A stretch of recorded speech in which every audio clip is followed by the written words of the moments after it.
What's good, YouTube? It's me, Coach 67 Sports TV.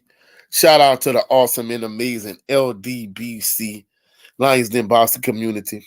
Shout out to the greatest university in the world, the Southern University, home of the mighty Jaguars. This is a special 24th edition of Bayou Sports Talk. Ordinarily, we have it on Saturdays at 2 p.m. Central Standard Time or some other kind of time. On Saturdays, usually Saturday afternoon, Saturday evening. However, it's difficult to get everybody on the same schedule. And as a result, here on this Sunday evening, I'm going solo for Dolo on episode 24. Shout out to the other panelists. Rude Dog, he couldn't be on. Raymond, Casey's under the weather. Shout out to all of them. But Coach going solo for Dolo on this particular episode. Not wasting time, first and foremost. The first topic is Devin Haney. Devin Haney, he had an excellent performance last week against Regis Prograis. It was a fight that I really wasn't looking forward to. The reason being is because I'm from Louisiana. Regis Prograis is from Louisiana also. And in addition to that, I'm a huge Devin Haney fan. At the meet and greet, I met Bill Haney at the meet and greet, and Bill Haney is an excellent man. He's a real gentleman, real cordial, excellent, nice man. It was a pleasure meeting him, pleasure talking with him. He's real down to earth, real cool guy. So those two fighters are like two of my top 5 favorite fighters. If you go into the boxing section of my channel, basically you'll see that I have a top 5 list of my top 5 favorite fighters. Both of those guys are in my top 5, so I really wasn't looking forward to the fight. However, as a boxing fan, I just sat back and enjoyed. And truthfully speaking, Devin Haney, he put on an excellent performance. He really showed out. He fought well. And, congratulations to him. Kind of in the aftermath of that particular fight. Basically, it seems as if Tank Davis, he really doesn't want any smoke with Devin Haney. I like Tank Davis too, but we're at the point now is, as a boxing community, we got to hold Tank to a higher standard because, him fighting, fighters like Isaac Cruz and so on and so forth. He's not fighting the best possible competition that he can fight. So we at the point now is boxing fans, basically we want to challenge him and we want to push him to a higher level in terms of, fighting better caliber opposition. He fighting these kind of fights. And from what I'm hearing last night, he wanted to fight Chris Colbert. Chris Colbert got knocked out last night. But more than anything, we want him to fight the best possible competition. He's not really interested in fighting Shakur Stevenson. He's not interested in fighting Tank Davis. It seems like Shakur nor Tank is not interested in fighting the best caliber opposition. So, let's see them step their caliber competition up and fight, some top-notch fighters. I think the thing that they're really using as an excuse at this point is basically Devin Haney, he rehydrated to like 165 for the Regis Prograis fight. And anybody that follows boxing the way I do, basically fighters, they make weight like on a Friday, and if you fighting on a Saturday, you rehydrate. Fighters gain 10, 15, sometimes 20 pounds when they rehydrate. So that's nothing new, 25 pounds, whatever the case may be. Devin Haney was weight trained a long time. He was killing himself to make 135. He moved up to junior welterweight. So basically, it's not shocking that he gained, a lot of weight when he rehydrated. It's no big deal.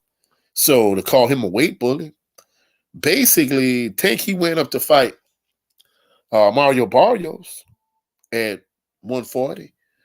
And Mario Barrios is bigger than Devin Haney. In fact, Mario Barrios is fighting at welterweight at this point. He was able to get a trinket at welterweight from what I'm understanding. So, hopefully we could push Tank to, to do bigger and better things. I'm not going to be too hard on him, but we just have to understand that Devin the Dream Haney is chasing greatness, whereas on the opposite end of the spectrum, Tank is trying to get as much money as he could. So, we just going to leave it at that. Seems as if Raymond going to hop on in a little bit. But just to kind of switch subjects real quick, Southern University, they hired their 21st head coach. Terrence Graves is the Southern University new head football coach. Some individuals have been having mixed reviews in terms of their thoughts and their opinion on Terrence Graves being the head coach, the new head coach. The reason being, some individuals think it's kind of similar to the Jason Rollins situation in terms of when Southern University allowed Jason Rollins to be the interim head coach. And basically, things didn't go too well. But in the instance of Terrence Graves has been around Southern University. He was the interim head coach at Southern University for the Bayou Classic. 2 years prior, he was the interim head coach for Grambling. He won both of those games. He's been around Southern a while. He was assistant coach under Coach P. Richardson. He was a defensive coordinator under Coach P. Richardson. He knows the lay of the land. I think he's going to do a good job. I think one thing that a few of the subscribers were looking at is the fact that when he was the defensive coordinator, his defense in 06, they struggled at Southern University. And the thing I'm looking at it from my perspective is the fact that as the head coach, he has more input and more say in terms of the players he recruits to fit into his particular system or scheme, the way he's going to train them up, the way he's going to coach them. So I think that's going to make a difference in terms of how good his defense is or won't be when, this next coming season. So more than anything, I think it's a fresh start. He has a clean slate. Southern University has a clean slate. I'm interested to turn a page and move on and see what this next chapter of Southern University football is going to look like. From what I'm understanding, Fred McNair is close to leaving Alcorn State, becoming Texas Southern's next head coach. And from what I'm understanding also, Mickey Joseph, who also interviewed for Southern University's head coaching job, he's going to become the new head coach at Grambling. And from what I'm understanding also, in fact, I think it's official. I think he is Grambling's head coach. However, from what I'm understanding, Coach Eric Dooley is going to become his offensive coordinator. At least that's in the works for what I'm understanding. So, we'll see how things play out. But more than anything, I think as a member of Jaguar Nation, we need to give Coach Graves, a fresh start. See how things play out. Not really focus on what transpired in the past, but more than anything, kind of look forward to the future. And hopefully, players like Kelby Gibbons, Christian Davis, Eli Fields, all of those players that we lost in the transfer portal.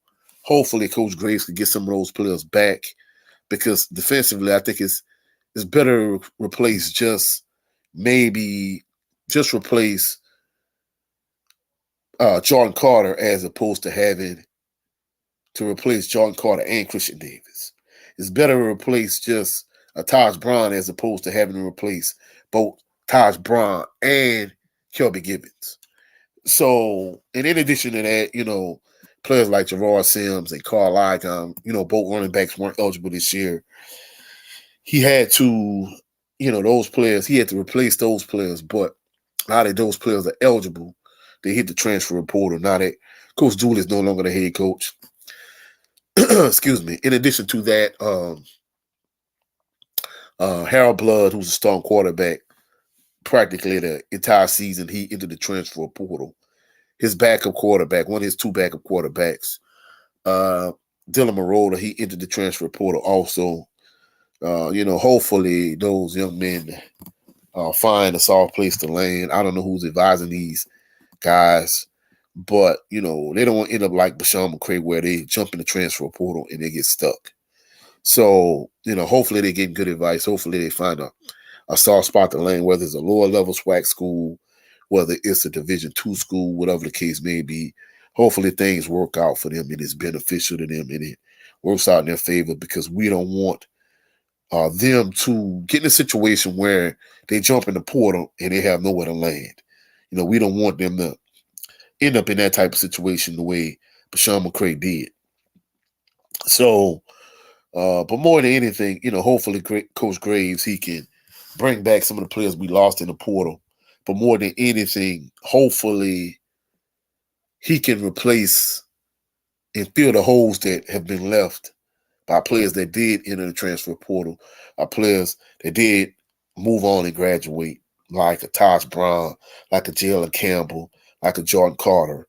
Jalen Campbell and Jordan Carter, they both entered the 2024 NFL draft. I think, if I'm not mistaken, I think Jordan Carter might have had 1 year eligibility left. Jalen Campbell, he had no more eligibility left, but more than anything, hopefully both of them do well and they get drafted. The way Tyra Carter got drafted by the Chicago Bears. Hopefully we get a few more Southern University players to get drafted and make it to that next level and have success in the NFL, because, it'll give the players on Southern University's roster that's currently on their roster, some hope that, hey, there's light at the end of the tunnel in terms of you going to that next level. But I think Coach Graves is going to do a good job. I think it's Jaguar Nation. We really need to relax and give him a chance and give him an opportunity to show what he really could do. I think, the sky's the limit at this point. And like I was saying earlier on my brother Jared 11 Green show on the Southern Baller show, I think if he can recruit Baton Rouge well, starting with Southern Lab and Scholarville High, and then venturing out further into Baton Rouge, and then recruiting that I-10 corridor from Baton Rouge to New Orleans, and then recruiting the River Parish area like St. James, like Destrehan, like those particular areas. I think he can do well and be successful. The way the U was able to recruit the surrounding area surrounding the University of Miami, the same way at Southern University. If you can recruit the I-10 corridor, you can recruit Baton Rouge, you can recruit the River Parish area, you can be successful. Shout out to my brother Brandon Brazil. What's up, Brandon Brazil? Glad you could join and join the stream. Shout out to you. Hope everyone out there, hoping y'all enjoying the show. My cousin Raymond, he's gonna be hopping on in a little bit, but shout out to Brandon Brazil and everybody else that's gonna come drop in with a comment in the comment section. Come through showing some love. Shout out to him. Shout out to everybody else coming through. But more than anything, like I was saying about Southern University, I think if they could do an excellent job recruiting, the quarterback situation, it kind of is what it is. Noah, he was a sophomore this year. Coach Hugh Jackson at Grambling let him go. He transferred to Southern. He started in the Bayou Classic. He was able to lead Southern to a win over Grambling. In addition to that, you have two other true freshmen this year. They're going to be red shirt freshmen next year in Jalen Woods and Zay Tessett. Zay Tessett is a local kid from right down the street at Scholarville High. Highly touted quarterback. It's going to be interesting to see, who wins the starting quarterback position, or is Coach Graves going to play multiple quarterbacks. In addition to that, it's going to be interesting to see if Coach Graves, who is going to hire as his offensive coordinator. Is he going to keep Willie Todd as the quarterback coach? Is he going to promote him to offensive coordinator, hire another quarterback coach? It's going to be interesting to see, how things work out. Which direction they're going to go in. Is he still going to be the offensive is he still going to be the defensive coordinator the way Coach Dooley was the offensive coordinator this past season and the previous season? or is he gonna hire a defensive coordinator, and is he gonna kind of be like a Jimmy Johnson type coach and just kind of oversee the program? Like I said, we was talking about this early on my brother channel, Jared 11 Green. And basically, Jimmy Johnson was the type of coach. He hired the best offensive he hired the best coordinators he could. The best position coaches, the best offensive coordinator, defensive coordinator, offensive line coach. And basically, he was kind of like the CEO of the team. He was able to oversee everything, and he just kind of managed everything. Of course, he had some input here and input there, but more than anything, he had all the best players. He had all the best coordinators, and he kind of was like the CEO of the organization. And it's going to be interesting to see if Coach Graves he's more of a hands-on coach, so on and so forth. Because I was on, Chris, the middleman, I was on his show as a guest Friday night. And basically, one thing, I like that he said, basically, Coach Graves, when he took over, he was able to hold the players more accountable than Coach Dooley was. And that's going to be one thing that's going to be real. It's going to be kind of interesting to see. Is he going to be able to keep that same level of accountability and, him being able to hold the players more accountable, him holding the players more accountable, is that going to yield greater results? Because that's one thing under Coach Odom's and this year. Southern University was like the most penalized team in the SWAC. They had a lot of turnovers. So that discipline component is one thing that they really need to change. So, hopefully Coach Graves can right the ship in that regard. Make things better in terms of them not turning the ball over as much, because Southern had a lot of silly turnovers, a lot of careless turnovers during the course of the season. And in addition to that, in addition to all the turnovers that they had, they were like the most penalized team in the SWAC. I mean, against Alcorn State, they had a lot of unsportsmanlike penalties. Even the last game against Prairie View, Jalen Howard, who transferred from Prairie View, he had a long catch down the field. Basically, it was all setting penalties against both teams. It was a pass interference on the DB that grabbed him, or whatever the case may be. In addition to that, it was like a holding penalty. But after the play was over, he kind of stood over the guy and kneeled on him as he was crossing over him. And it was like, man, come on, man. Y'all cannot have these stupid penalties week in and week out. And, that's the reason why they were like one of the most penalized team in the SWAC. And shout out to my brother, Jared 11 Green. Salute to you, bro. But more than anything, that was the reason why Southern, kind of struggled in terms of, they were highly penalized. They turned the ball over a lot, and the offense struggled. So the defense had to be Superman week in and week out. So hopefully he could get some of the players he lost back in the portal. He can install a discipline component in terms of, like, Chris, the middleman, said, basically hold the players more accountable in terms of, them not doing stupid things, them not turning the ball over as much, so on and so forth. So, we'll see how things go with our Southern University Jaguars. I think it's going to be a successful season. Hopefully we get back to our winning ways, because we have not won a SWAC championship in over 10 years. So hopefully next season we can win a SWAC championship. And in addition to winning the SWAC championship, we can win the Celebration Bowl and the Black National Championship also. So, we'll see if we can turn the corner, so on and so forth. One other thing I want to point out is to, everyone out there, I appreciate y'all for rocking with me. I appreciate the support. Hopefully we can get to, it's a lofty goal. It may be unrealistic, but, I was always taught if you shoot for the stars, hey, at least you can get the moon. So hopefully we get 1,000 subscribers before Christmas time. If you have not checked out this channel, also check out my backup channel. I only kind of posted one video, one outtake from the Bayou Classic. It's the channel that's going to really be geared towards, having the podcast every now and again, but more than anything, the outtakes and the outtake reels, that type of thing. So support the backup channel. For all those individuals that have not done so, please subscribe to the channel. But we appreciate everybody that's been supporting us, been rocking with us since day one, But getting ready to transition to the next topic. Bear with me for a moment.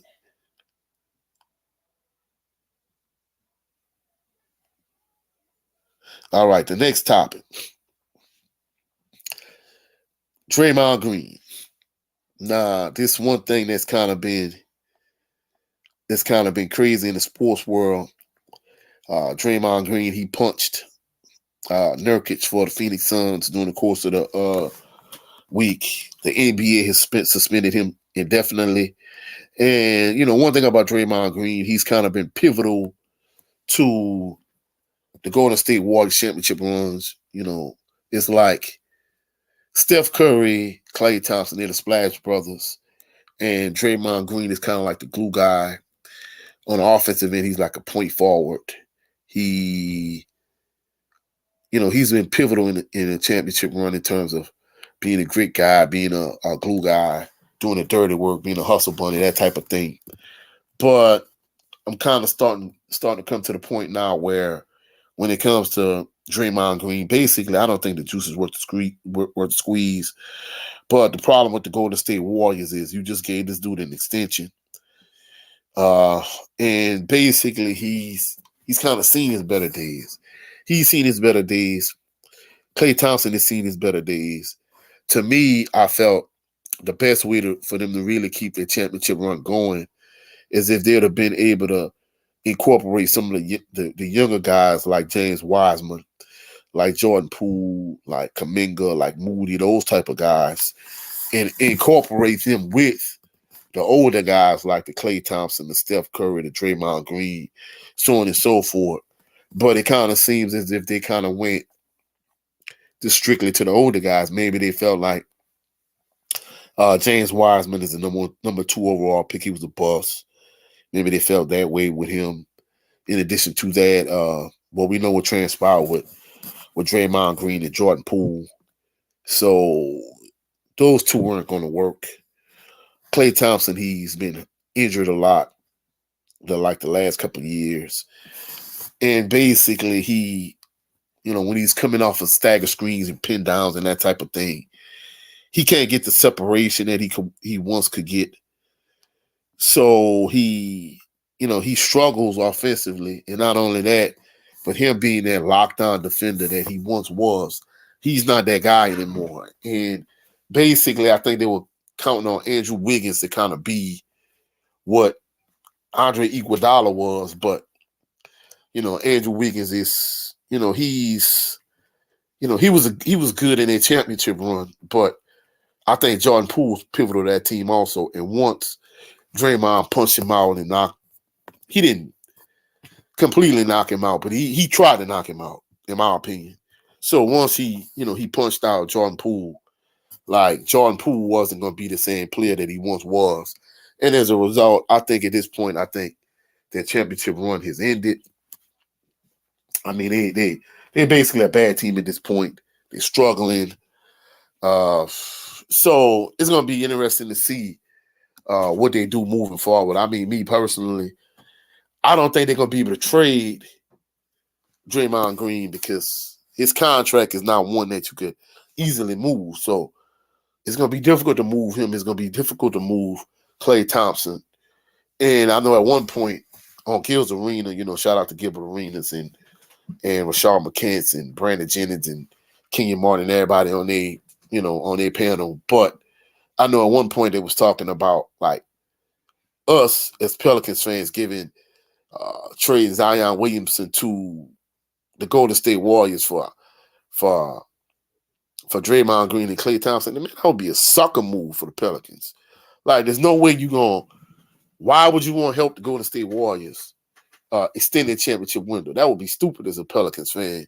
So, no, if I was a Pelicans if I was the New Orleans Pelicans, I wouldn't even consider like a stupid trade like that. That would only benefit the Golden State Warriors. It's a one-way deal. It would be stupid.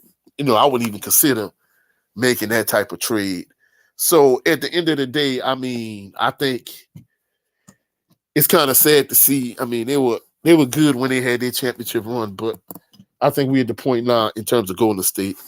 That window is closed. And I mean, at this point now, I think Draymond Green, I think he's more of a liability than anything. He's more of a headache. I mean, that edge, it was cool when Golden State was winning championships and they had the success that they had, but we at the point now where basically he's not that guy anymore. He's not the lockdown defender he once was. He's not the rebounder that he once was. And basically he's not the player that he once was. And as a result, Golden State is kind of stuck with him. I mean, it's not like the NFL where in the NFL you only have partially guaranteed contracts. Basically, they just gave him an extension. You kind of stuck with this guy. So it's going to kind of be interesting to see what they do moving forward. At the end of the day, I don't think he's worth the headache he has become at this point. If I was a team, before the NBA would even suspended him indefinitely, I would have stepped in and I would have maybe suspended him maybe 10, 15 games, maybe 10, 12 games. Somewhere between 10 and 15 games. It's to kind of prove a point, but I don't know. And that's another thing, too. I think from an organizational standpoint, I think when it comes to Draymond Green, there's been a lack of accountability. He's kind of been able to do whatever he wanted, in my estimation anyway. I think that's the reason why, he was able to punch out Jordan Poole with no real consequence or repercussion. So at the end of the day, I think as an organization, I think they kind of set him up for failure in terms of just kind of letting him do whatever he wanted to do. Since we talking about the NBA, let's just kind of move forward to my New Orleans Pelicans. They struggled against the LA Lakers in the in-season tournament. However, they've turned things around. They're on a 4-game winning streak. Tonight they beat the San Antonio Spurs 146-110. I'm kind of happy that they playing well now. Their current record is 16-11. Hopefully they could kind of just keep things going in the right direction. Keep playing well. Brandon Ingram, he had 26 points. Zion had 15 points. Jonas Valanciunas had 15. CJ McCollum had 29. And one interesting thing I want to kind of point out, Charles Barkley, Shaquille O'Neal, inside the NBA, they really was talking about, him kind of not being in game shape, like him maybe being 30 games away from being in the kind of shape he needs to be in. And then in addition to that, the Times-Picayune came out with a piece that basically saying that the organization has been trying to keep him on a diet and a strength and conditioning regimen. However, he's just kind of been lazy and he's showing a lack of discipline in terms of not being able to stick to the diet. From what I'm understanding, he does have a chef. I don't know if he has a personal trainer. I'm sure he does, but more than anything, I don't think he can reach his fullest potential without him being in the kind of shape he needs to be in. He kind of reminds me, excuse me. He kind of reminds me of Shaq, excuse me, Shaq and Charles Barkley in terms of, they struggled with their way throughout the course of their career.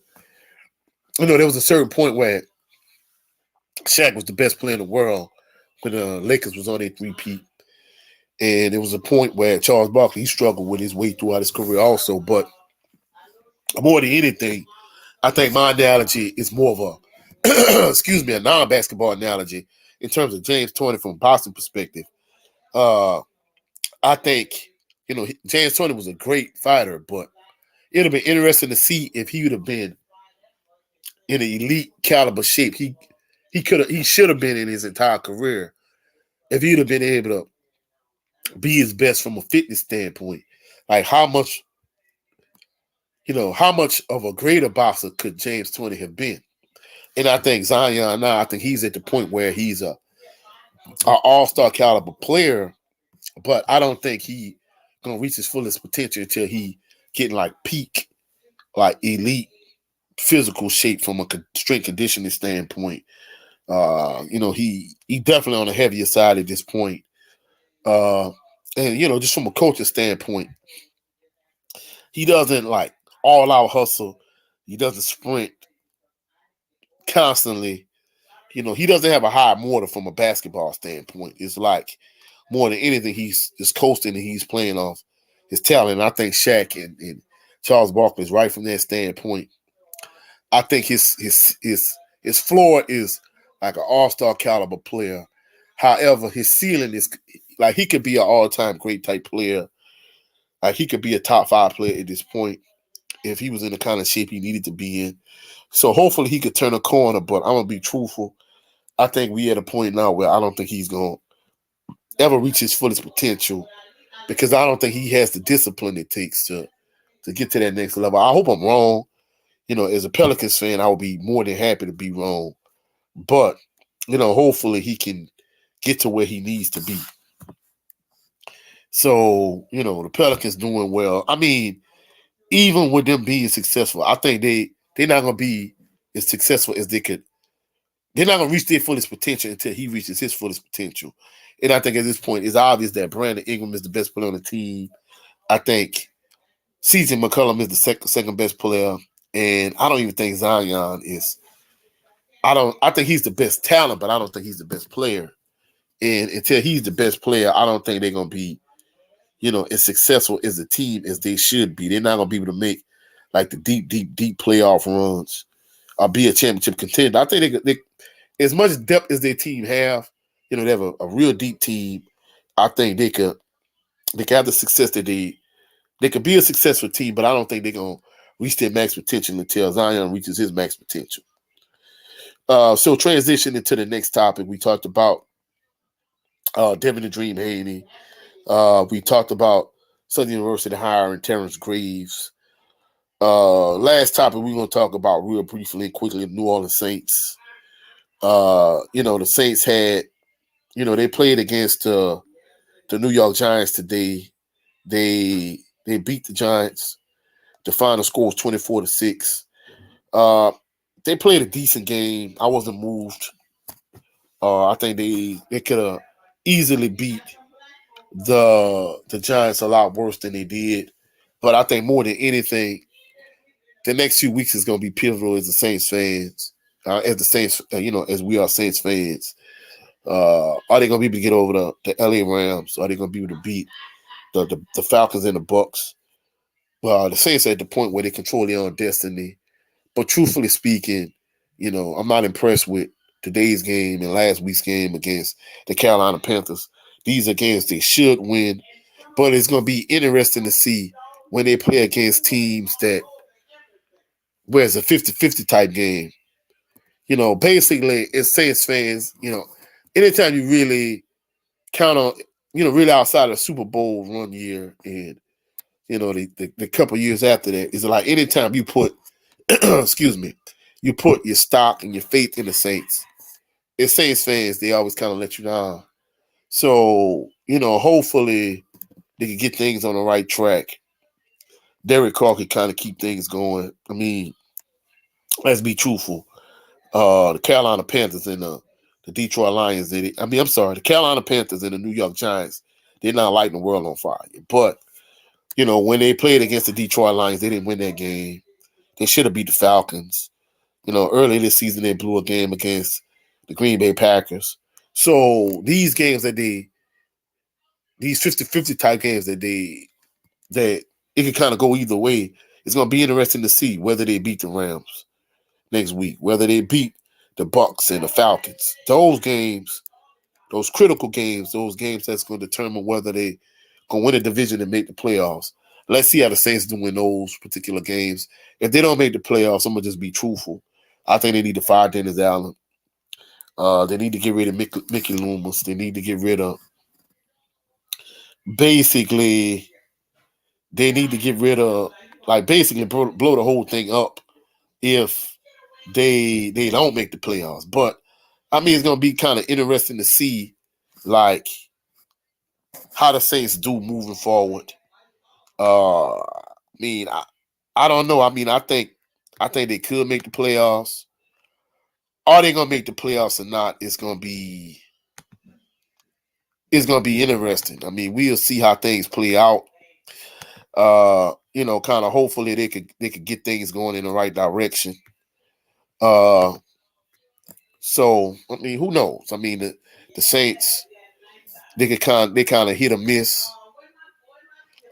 In fact, hold on one second. We trying to add Raymond in real quick.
Okay, we trying to join Raymond in real quick just to kind of speed through a couple of these topics that we talked about.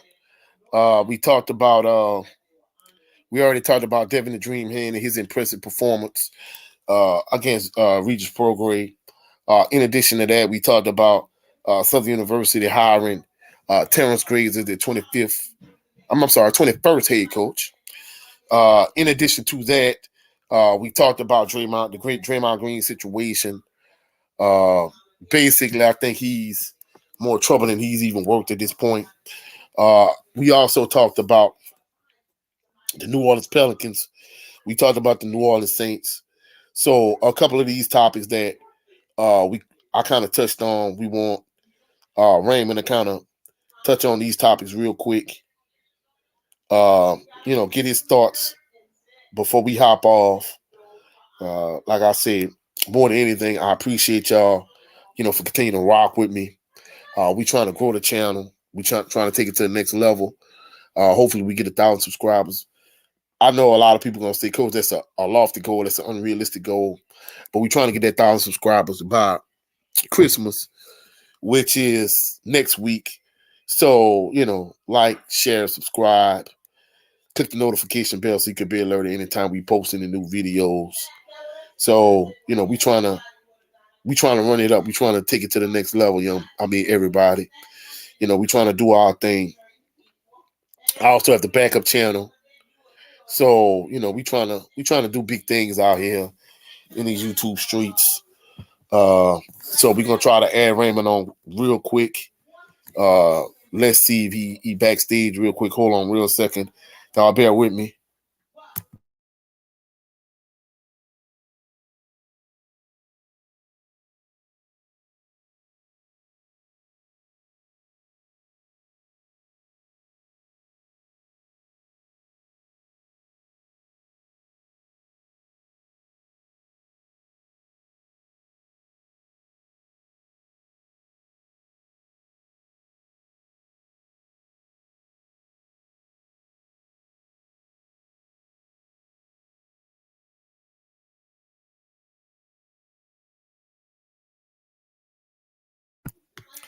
Okay, everyone. Raymond King Ray, he's gonna join us.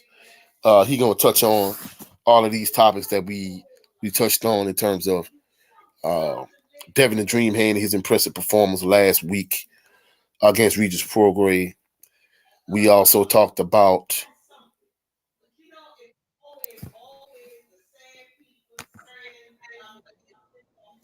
what's going on, Raymond. Nothing much, just chilling. Was washing some dishes and looking at this Baltimore Jacksonville game. Yeah. That's the reason why we had a earlier version of the Southern Baller Show. But we're gonna just try to breeze through a couple of these topics we touched on already. First and foremost, Devin the Dream Hand, he had an impressive performance against Regis Prograde. Like, what are your thoughts on his performance against Regis Prograde and just the fight in general? It was a master class, man. It was a master class. That fight was a pure example of a boxer versus a fighter, and it's just like Regis couldn't even do anything. Like out of courtesy, you could give him to the first round if you felt sorry for him. Like, you know what, I'll just give him the first round just to say he won something. But any other round, he ain't even win it. So that's why I say I'll give him the first round just out of courtesy. But like, yeah, yeah, it was just one sided. Yeah, so that's my.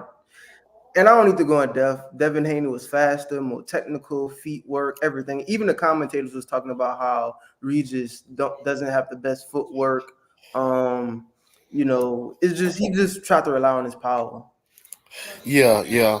And the thing about it is, in terms of credit, it's like they're trying to discredit Devin Haney at this point, but like nobody really wanted smoke with Regis like that. And guess what? Now that he beat Regis, you got a lot of Tank Davis supporters. They're talking about how you rehydrated up to 165 and so on and so forth. So it's like all the Shakur Stevenson fans, all the Tank Davis fans, it's like basically y'all making excuses not to fight Devin Haney. Y'all talk about how he was pillar fisted and how he didn't have any power, and we saw how he put Regis down. So he had just an extremely impressive performance. In addition to that, we also talked about Draymond Green. He punched Nurkic when they played against the Suns. They ended up losing that particular game. So, what are your thoughts on the Golden State? First of all, Draymond punching Nurkic, and in addition to that, Golden State Warriors in terms of them being a championship caliber team at this point. Draymond is Draymond. I seen he's suspended indefinitely, but I was seeing something they might try to make him go to rehab. But yeah, like he's getting out of. At first I thought it was just him trying to play that bad guy type of role, but I don't know. Maybe he got some like real issues and stuff like that. Cause it's like, bro, you tripping. You know what I'm saying? Like you need to chill out. And it's like sometimes he'll do something where it'll light a spark for the Golden State Warriors, and other times he'll do something where it's like very detrimental to them. So it's like I don't know, man. But still in all, it's like I don't know. It's like some people respect him, but I feel like a lot of people in the NBA don't really like Draymond Green. But yeah, he needs to chill out. I'm kind of happy he got suspended. Maybe that'll probably teach him a lesson. And the Golden State Warriors, the Splash Brothers are starting to dry up. Well, not Stuff, still being stuff, but Klay Thompson ain't been, the Klay Thompson that we know. And what's the rest of the Golden State Warriors? You know, it's not like Kevin Durant still there. So that's why I see the Splash Brothers are drying up, and Draymond Green is he got gray hairs and stuff now, and he's suspended. So feel like they're going downhill, and it's time for the younger teams to get on the rise. Yeah, and I think that's the thing about it. Maybe they didn't see it in James Wiseman, but my thinking was they was going to take James Wiseman and Kaminga and Moody and Jordan Poole and the younger players and just kind of mesh them with the older players. But once he punched out Jordan Poole, that went by the wayside. In addition to that, they had already given up on James Wiseman. They traded him to the Detroit Pistons. So we at the point now, like you said, Klay Thompson, he's been hurt a lot. He can't create the separation that he once did when he came off all these stagger screens and all these pin downs and all these curls and that type of thing. So he can't get away from defenders. He never really was a great ball handler. And now, not only that, but he's not the lockdown defender that he once was. And in addition to that, they tried to get Wiggins to kind of replace Andre Iguodala. Iguodala's no longer there. Wiggins is not really what Iguodala was. So you're in a situation now where you're not the same team that you once were. And like you said about Draymond, it's to the point now where the juice isn't really worth the squeeze with him because you're not the same player that you once were. It's not the same team. And truthfully speaking, I kind of feel like at the point where they kind of stuck with Draymond and Klay because there's no way a team is really going to make a trade for, Draymond Green Right. and Klay Thompson. And in addition to that, I heard on Gil's Arena one day they was talking about, the Pelicans trading Zion for those two. And I'm like, man, that would be a sucker deal. That's Yeah. a one-way deal. It would only benefit Golden State. So if I'm the Pelicans, why would I even answer the phone or even consider a deal like that? Man, that benefits me in no way. I don't care if you give me 20 draft picks. Like, come on, man, we're not doing that. It's stupid. Right. So in addition to that, we also talked about, speaking of the Pelicans, we talked about the Pelicans. They beat the San Antonio Spurs 146 to 110 tonight. They struggled in the in-season tournament against the Lakers, but since that point, they're on a four-game winning streak. Charles Barkley, Shaq, Kenny Smith. A lot of people was talking about how Zion is overweight again, and even though he's been playing good, like basically he hasn't reached his fullest potential in terms of like being a top 5 caliber player, being the best player in the league, or even eventually being like a Hall of Fame, let me rephrase Hall of Fame because NFL Hall of Fame and basketball Hall of Fame is two different levels, But in terms of him being like an all-time great, maybe like a Jordan, a Kobe Bryant, or LeBron, like he is that type of talent. But more than anything, he's playing like a all-star caliber player in terms of maybe him reaching his fullest potential, like his weight and his conditioning, his played a factor in that. So what you thought about their performance in the in-season tournament, and in addition to that, how they have played since then in terms of Zion, like his weight struggle still? The in-season tournament, they was playing good, and I thought they had a real good possibility in winning it. But man, I don't know what happened when they played the Lakers. It's like they just collapsed. The first 2 quarters was pretty good, and it was competitive. But once it got to the third quarter, the second half, it was a no show for the Pelicans. And that's where a lot of the backlash came from, because of course, unlike most of the Pelicans games, the in-season tournament games is on national television. You know what I'm saying? So after that, that's when Stephen A. Smith and all those media outlets started, giving their input on Zion and stuff. I mean, physically, it's kind of hard to tell if Zion is not in shape or in shape. I mean, because he got on that jersey. I mean, if you look at the stats, he's been playing pretty good. You know what I'm saying? And he hasn't gotten hurt. That's the only thing I just hope he just doesn't get hurt. But I mean, anybody could always be in better condition. But I don't know. We'll have to see. I seen the Pelicans recently just said that Zion needs to start changing his diet. So maybe that is indicating that his weight has gotten out of hand.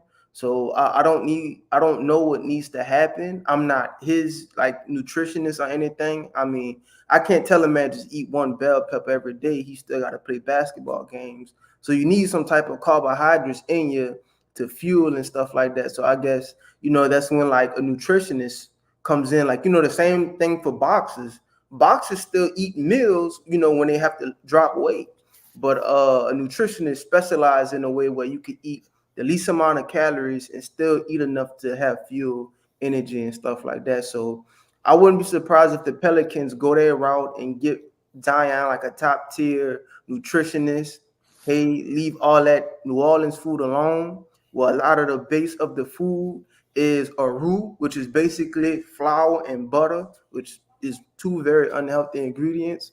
But I mean, Zion's playing wise, no complaints about that. Health wise, he hasn't gotten injured, so definitely no complaints about that. I guess the next step for him getting back to that level we once seen him at was for him to drop the weight. But the Pelicans as a whole, they've been playing some pretty easy teams. So yeah, they're on a 4-game win streak, but that's why they haven't really I'm like, oh my gosh, they're really, taking off because they played the Spurs. The Timberwolves, they beat the Timberwolves. That's like what a top 2 team currently in the Yeah, West. yeah, But they're about to play the Mavs in a couple of weeks. I definitely plan on going to that game. Zion and BI healthy. Last time when they came to Dallas, Zion was hurt. And I think BI wasn't hurt, but the Pelicans ended up losing that game. So we'll see how the Pelicans go these next couple of weeks. They've been scoring a lot of points. The bench has been coming off good. Trey Murphy, Jose Alvarado and stuff like that. So, I got high hopes for them, but I don't think they're just there yet to where they have impressed me. yeah. And I agree with a lot of points you're making. And I think the thing about it is, in terms of from looking at it from a coach's perspective, like he really, I think more so Kenny Smith and Barkley and Shaq, they made a point too. I think he's playing more of talent. You got to realize certain players have a certain degree of upside and they have a certain floor. I think his floor is just being an all-star caliber player. Whereas his upside, him reaching his fullest potential, is being a all-time great. And I think that's the thing they're saying, that until he get in the proper shape, because you got to realize. I remember I saw a video and pictures of him coming into the season. I think during the off season, I think he was shredded coming Yeah, into the season. But like I was watching Gil's Arena, and like Gilbert Arena was saying, like, it may be the little things. He was saying that he got on the scale one day once the season started, and he was up a ridiculous amount of pounds. But he was saying for him, it just was drinking Gatorade. And I know Shannon Sharp, different guys were saying basically he's naturally a bigger guy.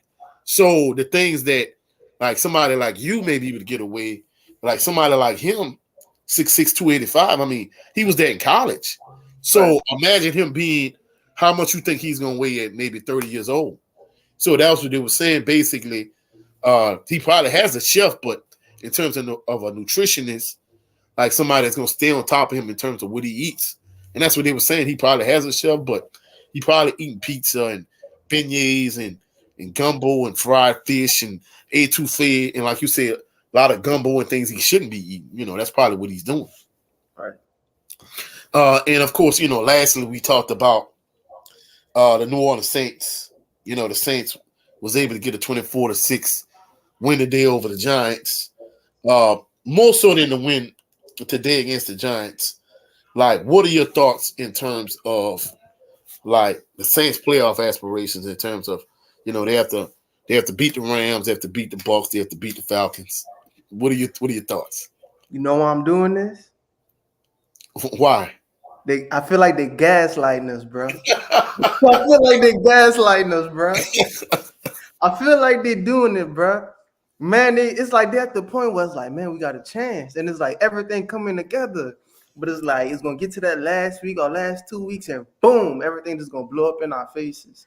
But me personally, this is the thing that I hoped for because as much as I love Drew Brees and when the Saints was in their prime, there's one thing that I noticed the Saints will always do.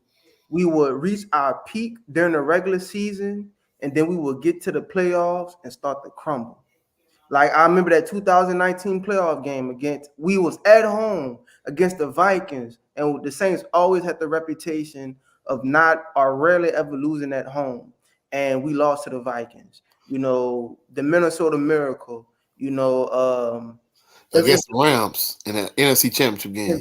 game. You know, and earlier that game was earlier in that season. That game was a shootout, but that game the score was like what 20 to 23. It didn't Yeah, score as much. But what I'm trying to say is like, hopefully, I hope they're not gaslighting us because they did play Tommy DeVito today. Uh, he was making offers that they could not resist. yeah. And last week, who did they play last week? Oh, they beat Carolina last week. Carolina. So, like same thing I was saying about the Pelicans. That's two easy peasy teams. So, of course, you could easily only let them score 6 points. But the real test is going to be next week against the Rams. Against the Rams, yep. If the Saints defense could do what they did, or at least what they did, I don't think they're just gonna hold Matthew Stafford, Cooper Cup, that other wide receiver. He got his last name started with an N. I forgot how to pronounce it. If they could hold them to like 13 points or 17 points, that's a major plus. Um, but yeah, this is what I was hoping for, that they peak at the end of the season rather than peaking at the beginning or the middle of the season. So it's like I'd rather the Saints go into the playoffs hot than them be hot the whole season. And by the time the end of the season come, everybody all banged up, which is what we was kind of used to seeing all those previous years when they went on those playoff runs, and we will go 13-3 and stuff like that. Then we will get to the playoff and collapse and crumble, because everybody all banged up. Michael Thomas is on IR, Marshawn Lattimore is on IR, and I know if we make the playoffs, it's a very high possibility that they could come off of IR and play because they don't have season-ending injuries. But next week, bro, if we could beat the Rams, I feel like we definitely could beat the Bucks, and we definitely could beat Atlanta Falcons. And And Desmond Ritter. definitely, I said before the games even came on the day, I was like, boy, if Atlanta lose to the Panthers, this is gonna be funny.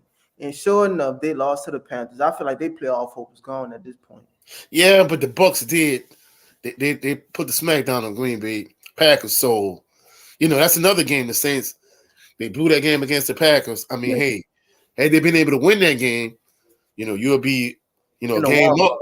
Yeah, instead of being tied with them, So but Hopefully we beat the Rams. And I feel like if we beat the Rams, of course that'll give us the tiebreaker over them for the wild card. So we'll just well, I mean, I don't think it really matters with the Rams. The thing I'm looking at is, well, first of all, we won't run the table to win these last 3 games, but more than anything, you need to beat the Falcons. You need to beat the Bucks. I'm not worried about the wild card. I'm worried about winning the division, so you don't have to worry about the wild cards. If you count on the wild card, as a team, you haven't played well enough to really earn that last wild card spot. So we'll see what they do the next few weeks, and for those individuals that just kind of tuning in, what I said earlier prior to Raymond coming on is, like, over the years as Saints fans, anytime you really start to count on the Saints, then they'll let you down. So it's history. It's just kind of what the Saints do. So I'm not putting a whole lot of stock in it. If they win the next few weeks and they make the playoffs and they go on a little run, cool. If not, it's kind of what we expected. But just one last little topic, real quick topic. It's something you brought up, and it actually happened. Florida State got left out of the playoffs. They didn't make it in. University of Texas and Alabama, they got in over Florida State. What are your thoughts on about the way things played out in terms of the way you see it?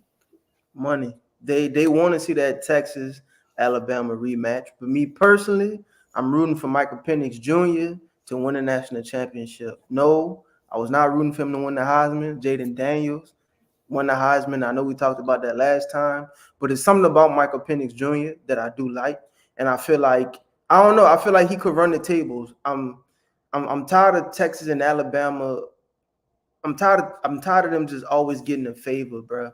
And I mean, Alabama is Alabama. Don't get me wrong. Nick Saban is Nick Saban. You can't be mad at that. But man, when you look at Florida State, what else are they supposed to do? Like they did everything correctly, and it's like, and that's when I started thinking about this. I started thinking about the NFL, and I started thinking about the Eagles in 2017 when they won the Super Bowl with a backup quarterback. Yeah, Now, yeah, yeah.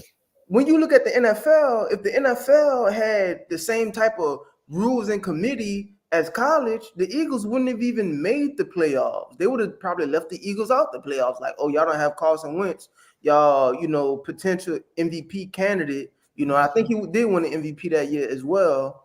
I think he did, if I'm not mistaken. Right. And it's like, oh, but he was left out. And Nick Foles took them to the Super Bowl, won it. And won it. And won Tom it. Brady. Yeah. And it's like, huh? And it's the crazy thing about it, the same point you bringing up, like on my brother channel, Jared 11 Green, we talked about this. Just imagine if the Ravens made the playoffs and Lamar Jackson got hurt, and then we could say, you know what? Guess what? The Broncos have Russell Wilson. Instead of putting the Ravens in, we're going to put the Broncos in. Come on, man. That wouldn't be fair, bro. Florida State earned that right there. Even if they would get smacked, they earned it. And like you were saying, Cordell Jones for Ohio State, both of the two quarterbacks ahead of him got hurt, and he still led them to a national championship. Because that's all Rule Dog used to talk about. 12 gauge this, 12 gauge that. So, I mean, bro, like, those type of things happen, So, that's why. But you said it's about politics and it's about money, Right, and that's why I remember one time I was saying they need to, and they are doing that with the 12 team playoff system. I forgot how that's going to be set up, but it's going to be. It got a little bit of logic based, like was. You have to be I forgot. I have to go look at it again. But yeah, it's like it's too opinionated. Like you were saying last time, it's too much of politics, which I realize is all about money. Yeah, it is. It's about money. Has a huge fan base. Alabama has a huge fan base, and I wouldn't be surprised if it's a rematch of Alabama and Texas. Yeah, I think that's what it's going to be. Truthfully speaking, don't get me wrong. I would like more than anything for Michigan and Washington to end up in the national championship game, and for Washington, like you said, Michael Penix Jr. to, finish off an excellent season. But I mean, let's just be honest, it's probably going to end up being Alabama in Texas. Right. And it's like Milroe. He's not even that. I mean, I know he has gotten better as the season progressed, but he was never really that good to me. Even when he played LSU's garbage defense, all he did was just become a running back. All he did was run the ball. Like, I feel like Jalen Hurts, when he was at Alabama, because Jalen Hurts didn't become a passer until he got to Oklahoma, like he learned how to throw the ball. When Jalen Hurts was at Alabama, all he really did was run the ball. Yeah. So I feel like Jalen Hurts is better than Jalen Milroe. Wow, I just realized they both got the same first name. Yeah, I mean, and that's crazy. And, it just would have been, I remember because, of course, Southern lost to Alcorn State that same day. And I was riding listening to it. And I was saying to myself, man, if LSU had some of the savage defenses they had in the past against that Alabama offense, how was some of those old school LSU defense? How they would have been able to just manhandle the Alabama offense? That would have been interesting, but, Yeah. Yeah, so that's it for the 24th edition of Bayou Sports Talk. Raymond, let the people know where they can find you on social media and so on and so forth. On Facebook, you could find me just Raymond Collins. On social media, you could find me at Ray Swank, RAY, and just SWANK Swank. On Instagram, is _ King Ray with 2 Y's followed by another underscore on IG. That's where y'all can find me. All right, so that's it for this edition of Bayou Sports Talk. Hopefully, kids feeling better. Hopefully, we could get everybody on the same schedule with Raymond and Rudolph and so on and so forth. Hopefully, we get the whole panel. It's unlikely, but hopefully, we get everything squared away for next week. But we'll catch y'all on the rebound. Y'all have a blessed, phenomenal evening. Peace and blessings, everyone. Peace, y'all.